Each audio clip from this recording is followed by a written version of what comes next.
Hi, and welcome to this episode of HR and Cocktails. We're so happy to have you here. And for those of you who are listening, we are in our new amazing studio. Welcome to the Speakeasy. We have our lights and chairs. It's awesome. And here in the studio with me today, I have Valerie Dzbynski. She's the VP of Operations with Prescott HR. Hi, Valerie. Hello. How are you? I am great. We are excited to get this episode started. Today, we're going to talk about outsourced HR. We're going to talk about what is outsourced HR and when should organizations outsource their HR.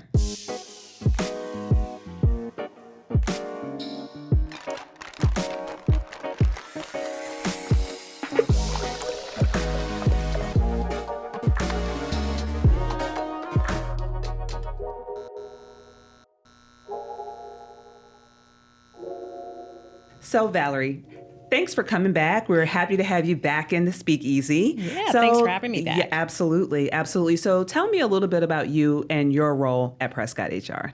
Okay, so I've been at Prescott HR for about 5 years, and my role is VP of Operations. So I manage the consultants that we have and also manage the clients from a higher level. So any challenges that we're having or any issues that we're having with consultants, I manage the day-to-day for that. Absolutely. And we appreciate everything that you do at Prescott HR. You make life much easier for me. Yes. So thank you. And you get the clients. So. Yes, I'm out there, shaking the trees. So before we get started with the interview, talking about HR and what outsourced HR is, let's get a drink. So what drink would you like today? I would like a French 77. A French 77. I like it. 77 was an awesome year, listeners. So I will have that coming right up. Thank you. All right. Our guest Valerie is back, and this time she has requested a French 77. A French 77 is a drink that can be made with multiple spirits as well, but we are going to use gin. Again, we're going to use the Bombay Sapphire gin. So you want to start with a shaker with ice in it, so we'll put a little ice in.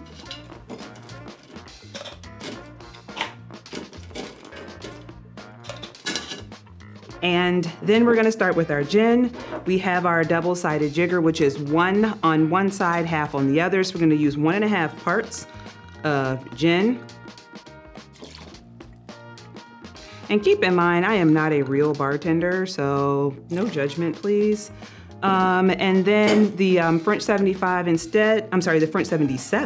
instead of simple syrup, you actually use Saint Germain, which is an elderflower liqueur. That's where the sweetness for this drink comes from. So it's a half part of Saint Germain. And I love the Saint Germain bottle. It's just a very beautiful and elegant bottle. And the liqueur has such a wonderful fragrance and flavor. And then what we're going to do is add some lemon juice. I squeeze the lemon juice. It's important to use fresh squeezed juice whenever you make juice, whenever you need that for your recipe. So we're going to use a half part of fresh squeezed lemon juice. So we're just going to pour that right here. And then whenever you have anything with juice, you want to shake it. You want to shake for at least 30 seconds. We're going to do a little bit shorter this time just for time purposes, but make sure you get in for 30 seconds.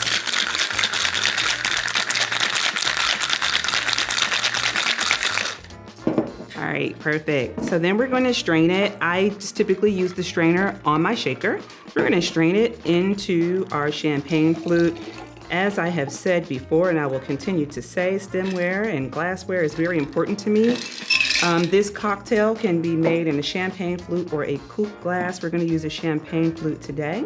And then we top this drink off with a little bit of champagne. Today I have rosé champagne. It's going to give it a beautiful pink color, which I love. Regular champagne works too. The typical recipe has that. And then we're going to top it off with a little bit of lemon peel. So I am so not good with these peel garnishes. I should have just cut a small slice and just placed it on top because that's much easier, but I'm gonna just try to twist this around. So again, no judgment. I'm an HR person, not a bartender. And we're gonna just ignore that peel and we're gonna pretend like it's on there, so cheers. So Valerie, here you go. Here's your French 77. Thank you. All right. Nice lemon twist. Yes. Cheers. Thank you. For those of you who are listening, there's a little bit of a pink tint to it. That's because I had rosé champagne. That was all I had available to me in my refrigerator. So typically it doesn't have this color, but it is still a French 77. And as you saw in the video, all of the ingredients to make it. So Valerie, how is your French 77? You take this out. It's strong. It's strong. But I like it. Yes. Yes, Okay. especially in the morning. Yes, especially in the morning, because that's what we do at Prescott HR. Just kidding, we don't. All right. So what made you choose a French 77? Well, on that other episode, we did a French 75. And so this is a little different. I'm French, so Yes. I when I was searching for different drinks, I was like, oh, this sounds like it could be a fun one. Yes. So different variations of French drinks. Yes. Okay. I like it. I like it. So awesome. So today we're talking about outsourced HR. I think we know a little bit about that here at Prescott HR. So tell me a little bit about, because our very first episode was about outsourced HR, right? And at the time, we were still kind of new to our business and how we were doing things. We've evolved so much. We were doing it around your kitchen table. Yes. That podcast about 4 years ago. Absolutely, we were. And here we are. I know. We even have a sign now. I know. We're moving up. We're moving up. We're not at my dining room table, although I will tell you that the bar behind you was pretty impressive. But yes. Outsourced HR, if someone asked you, what is outsourced HR? It's a question that I get often. But if someone asked you that, what would you say? Well, it could be a couple different things. Sometimes we are the HR department for that organization. Sometimes we play a role within a department, within an HR department, within that organization. So we might supplement them in some way, whatever their needs may be. Mm-hmm, absolutely.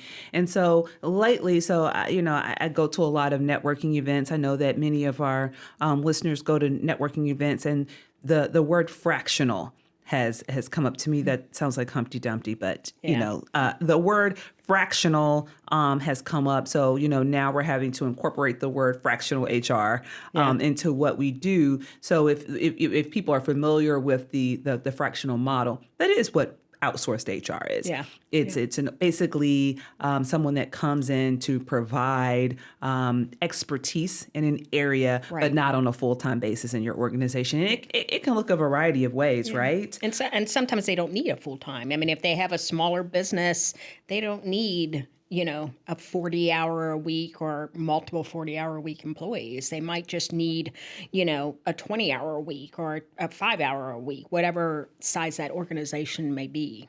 Yeah, absolutely. And, particularly for those organizations that are under 50, under 75-ish, they really don't need someone 40 hours a week in-house, but they have enough, compliance responsibilities, enough employees in their organization that they need to think about, that they need someone who can manage effectively those functions. And I think that many organizations that size find themselves where, an operations manager is doing it, or a CFO is doing it, or something like that. And but that person's not trained, right? Right. And that person doesn't have the experience. And they're trying to wear 50 other hats and can't devote the time and attention. I mean, let's face it, you can learn HR. You really can. You can, research and do all that, but who has the time to do that? Exactly. And we can get it done in much fewer hours than they would be able to, and provide them a resource to get it done. Yes.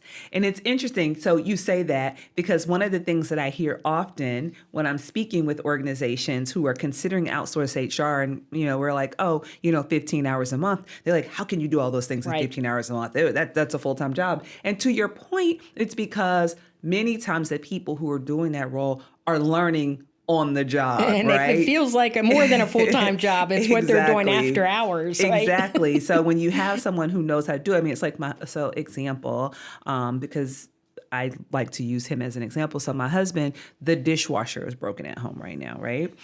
And so he's using YouTube University, and it's now taking him, we're going on week 2 of not having a dishwasher, okay? So if we had hired a plumber it probably would have taken 45 minutes for this individual to diagnose the issue and fix our dishwasher, but week 2 of having to manually wash dishes, which is not awesome at all. So to that point, though, a trained professional can get things done Right. a lot faster than Google or YouTube University, right? Right. So I think that that's very important because there are so many nuances. Another thing is that you don't know what you don't know. Google gives you answers to questions that you ask, but it doesn't anticipate the things that you don't know to ask, right? And there's so many of that and so much of that in HR, right? And sometimes you don't need an employment attorney either. And people will utilize their employment attorney and honestly, they usually don't have the time to develop, that much of their resources to deal with those day-to-day HR issues. And I think it's important, and that's a wonderful point because, we have relationships with employment attorneys. We use them often. We love them, but they provide legal advice. Right. But the practical and tactical implementation is typically not their expertise or honestly their desire, right? They could learn it. They could do it if they wanted to, but that's not the best and highest use of their time. And that's what we also tell business owners. It's not the best and highest use of your time to figure out what leave laws are in Wyoming. Okay. You can, bring somebody in to do that. So, I think that there is a place, like you said, for employment attorneys, but that shouldn't be your sole resource, right? Right. So when we talk about, I see employment attorneys they're a great resource to have, but they're there to defend you ultimately, and we are here to prevent you having to get outside counsel to defend you. Yes, hopefully. Although I will say that there are people who like to make not so good decisions with great information. And so that still causes them to be in that situation. But, we're there to help you when you fall. That's what we're here for. So, what are some of the functions? So, you said that outsourced HR can be, the part-time HR department for an organization. They can be special projects. What can some of those special projects look like? What are things that an organization can outsource from an HR perspective? So what we typically see is organizations need a handbook, and sometimes they call and they say we don't really know what we need, and so we do an audit and we tell them what they need, and that's pretty easy to figure out. So when we could do those things. Sometimes it's they know what they need. Sometimes it's we have an employee relation issue and we don't know how to handle, so we can jump in. And I think in a lot of ways that's the best way that we can support an organization that's uncomfortable is to jump in that role. We can look at things through a lens that they don't have and make good decisions. Being a non-employee of that organization, we do compensation. We have a lot of people, and especially in this market, are asking for compensation because they don't quite feel like, maybe they're on board with their compensation plan or their benefit program. So we are getting a little bit more of that in the most recent months. But those would be the main things that typically somebody would call us about. And then when we get in there, they realize how much more that we can offer. So. Yeah. Absolutely. And so you mentioned the HR audit. And audit to most people sounds extremely painful. It sounds extremely invasive. But what does an HR audit consist of? And is it as painful and invasive as it sounds? No, it isn't at all. We're not going to, report you to some government agency and they're not going to come and close your doors. We're there to provide look into your organization and how it functions from an HR perspective. So we will ask for a lot of information. We ask for your handbook. We ask for your I-9s. We ask for what your processes are in every area of human resources. And then we make recommendations. So it does take a couple hours up front, and depending on how quickly the client responds, we could get it wrapped up in a week if we have all the information, and we're able to have a clear picture of how that organization functions and how we can support it as well. Yeah, absolutely. And I think that many times organizations are concerned because when we go through that questionnaire with them and we are asking them those questions, the answer is we either don't do that or I don't know. And sometimes they're apologetic. And Yeah, and it's like, you don't it's have to okay. apologize. Yeah. Exactly. It's okay because you've taken We've the seen it biggest all. step. Exactly. And you've taken the biggest step, which is to bring someone in to look at it. Right. You want to resolve it. Exactly. My Peloton instructors tell me all the time because they want to give me positive affirmations. Like, you've taken the biggest step. You've gotten on your bike. You've I'm like, shown yeah, up. yeah, exactly. You've shown up. I'm like, yeah, but how long am I going to be here? So, yeah, I totally understand that. And so I think that it's important for organizations to understand that it's okay, but to, be, because you get the ones that are apologetic, but then you get the ones that are defensive. Oh, yes. And so that's not, it's not something that's going to necessarily help the process. Right. And it's okay to say we don't have that or we don't know. Right. And so just understanding that this is going to help you. Right. But a lot of times I think also the defensiveness comes out of because they care, so it's like otherwise they'd be whatever, we don't have it, but when people are defensive, they're trying to explain why or whatever that might be, and it's because they care and they want to do a good job.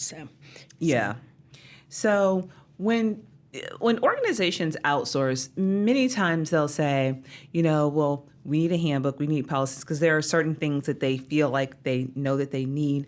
But what if they say, and we just need somebody for our employees to call whenever they need somebody to call?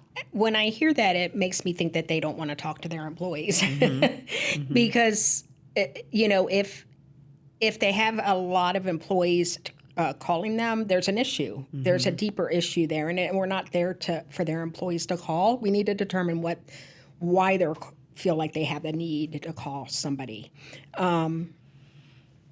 Often we will find that the managers don't know how to communicate to their employees, and that's training that we can develop. But having somebody just there for them to call is not really helpful to the organization. It's a piece of what we do, and we want to be available to employees to call, but it shouldn't be solely for their employees to call. It's always good to have another person that they can reach out to, but if they're hiring somebody strictly to do that, there's something else going on that they feel the need for that. I absolutely agree.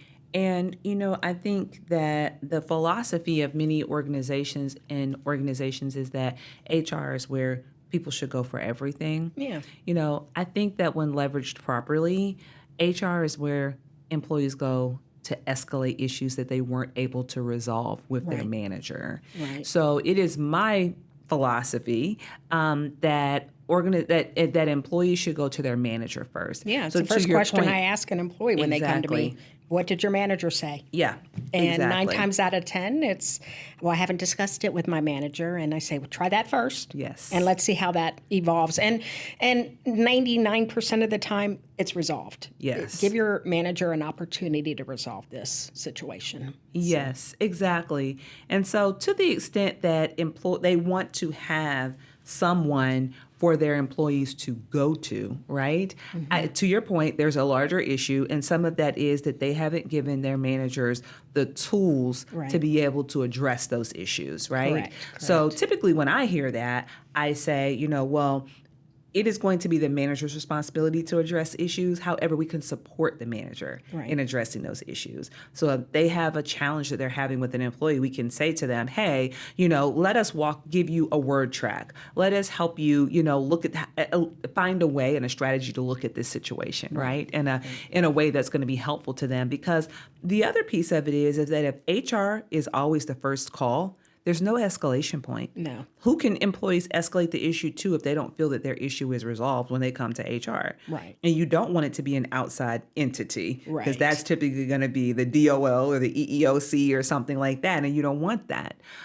So I think it's important for organizations to understand that outsourcing HR doesn't mean you're outsourcing your obligation to manage your employees. Correct. That's still your responsibility, right? Yep. Absolutely. Yeah, awesome. So Another thing that, you get is, well, if you don't sit on site with us, how will our employees trust you? How will our employees know that they can come to you and talk to you? What's your answer to that? Yeah, I mean, we're doing telemedicine now. It's like if you Yeah. can't trust a doctor, online, who can you trust? But I think you can, in some ways, when you have somebody that's on site, there can be a perception that there's a relationship with other people that may not be in the best interest of that employee. So, I don't find that argument a solid one. I think if people are going to reach out, if they have a problem, they're going to reach out to who is available and who's going to take their call and who's going to resolve the issue quickly. And your reputation will follow that, within that organization. Yeah, I definitely agree. And I also think, too, organizations, are accustomed to leveraging HR as the place where people complain and gripe. It's kind of like that they need a complaint place to department. walk in. Yeah. And it's like, that's not how HR should be leveraged. Again, as, we discussed in a previous episode, it's really more, strategic guidance, advice, and counsel to everyone in the organization.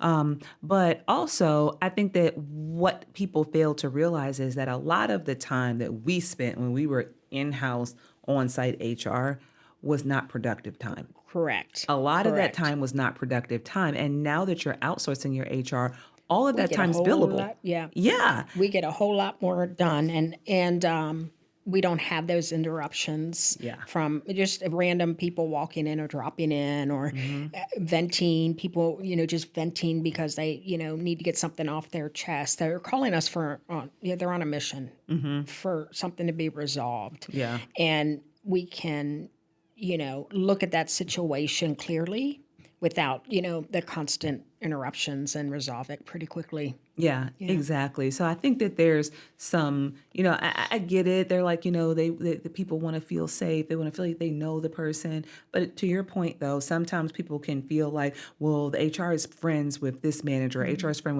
with that person. And then there's the lost productivity of being on site sometimes. I mean, you can spend quite a bit of your day just not doing work that's productive. Yeah. So, And we've had situations where we did have clients that wanted employees to be on site or one of our employees to be on site. And every once in a while we will do that. And the times that we have, they're like, it's not necessary. Nobody even walks in there. exactly. So yeah, and then that also tells me they're looking at who's walking in there. Which, there's a reason why they're not walking in there because you're you keeping are watching. a tally. Exactly. Exactly. So, what size company do you think is a good candidate for outsourced HR? Is it the company that is getting ready to hire its first employee, or is it a different size? I certainly think any size can utilize outsourced HR. I don't think it would be until they hit 10, 15. I think it's more likely it's just going to be random questions and not on a retainer basis. Once it gets to 10 or 15 employees, and it starts becoming a little more, of course, they don't need that many hours, a couple hours a week maybe. And then it grows from there. But it also depends on the organization. If it's a high turnover organization, it could look very different. If it's a stable organization with low turnover and a professional organization or service, that can look very different. So, it really depends on the organization on how many hours they might need. We could have one employer with 50 employees and we might recommend 20 hours a month. We could have another organization with 50 employees and we might recommend more or less. It just, there might be other factors that, when we do that calculation that we feel like they're going to need some more support. Yeah, less. absolutely. So Valerie, we've talked about several things related to outsourced HR, but, with the pandemic, because we talked about the fact that some people felt that HR needed to be on site, but with the pandemic, people were home and HR was home. So do you think that the pandemic has helped open up organizations to the concept of outsourced HR? Oh, absolutely. Yeah. Absolutely. A lot of our clients, I mean, they realized what they were spending on office space, and it just didn't make sense, or in some cases, people like Prescott HR got office space at a great deal during the pandemic. Yes, we did. And not so much that all our consultants are working from home, but it's an opportunity for them to come in if they need to, and a place for us to go and meet, and people do go there. But the necessity of having a large space, people realized they didn't need. And I think employees also are like, hey, here's an opportunity. I'm going to show them what I can do by working from home and so forth. So Yeah. a lot of people are hiring all, off-site positions constantly, and they're losing employees because those positions are available. So it's something, obviously there's some cases where they have to be on site. You have warehouses, those type of things. Employees need to be on site to do their jobs. But in cases where they don't, it was an opportunity for them to make their space smaller or get rid of their space. So. Yeah, and what I found is before the pandemic, the sell for an organization that was in Texas was, well, you're not local, right? Yeah. And so now we're getting less of that pushback. It's we're hiring employees all over the country. So we recognize that, people don't have to be in a certain geographic location in order to get a job done. So I think from an outsourcing perspective, it's an opportunity. Oh, yeah. We hear it all the time from clients that now I have a much larger pool, especially for those. And we work with a lot of nonprofits and very specific skill set needed. And they've just opened up the whole U.S. as their talent pool. So, definitely, although, it does go back to if you hire in this state, you're going to have to, make sure that you're following this, these compliance issues. But it does open up the talent pool greatly. So, and I think that's awesome for a lot of those, organizations. Yeah, absolutely. And I think that it has also helped organizations to really recognize that, having fractional services, the new word, fractional resources that aren't necessarily local can still have the type of impact that they want them to have on their organization, and that not having HR in-house is not detrimental. Absolutely. Right? Yeah, we're not just in Maryland. We have employers in California and in Washington State, and we have them all over New York. We have them everywhere. Yeah. And, I feel we do a great job in servicing our clients all over the country. Yeah. We have to understand, we've got great tools to understand each state, and we use them anytime we have to go into another state that we might not have been in before. Just like your internal HR, we have to learn it as well if it's something different. So. Yeah, absolutely. And one last question that I'll ask about outsourced HR, sometimes you get organizations that say, well, do you have experience in my industry, making purple widgets that have, left-hand angles at 45 degrees? Do you have experience in that industry? How relevant is that? It's not relevant.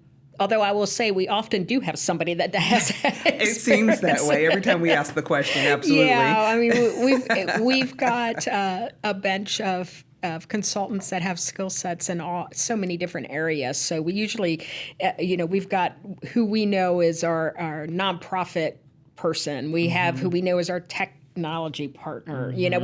We've got everybody on our team, so we do, but we know that it's not going to be so different. It's certainly helpful in some ways because they could speak the language.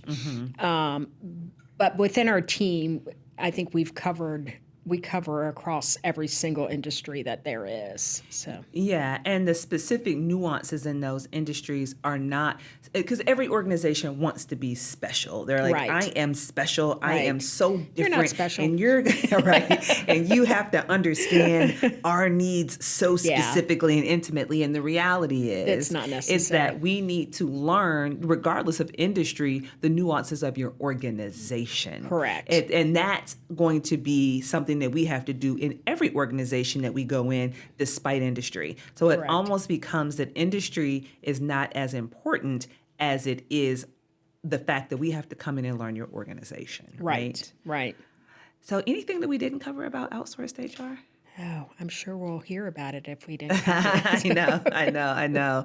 So awesome. Well, thank you so much for joining me. Sure. Are And we the gonna Speak Easy. Cheers. Thank you so much. Thank you for the drink. Absolutely. And so thank you all for joining us for this episode of HR and Cocktails, and we will see you on the next episode.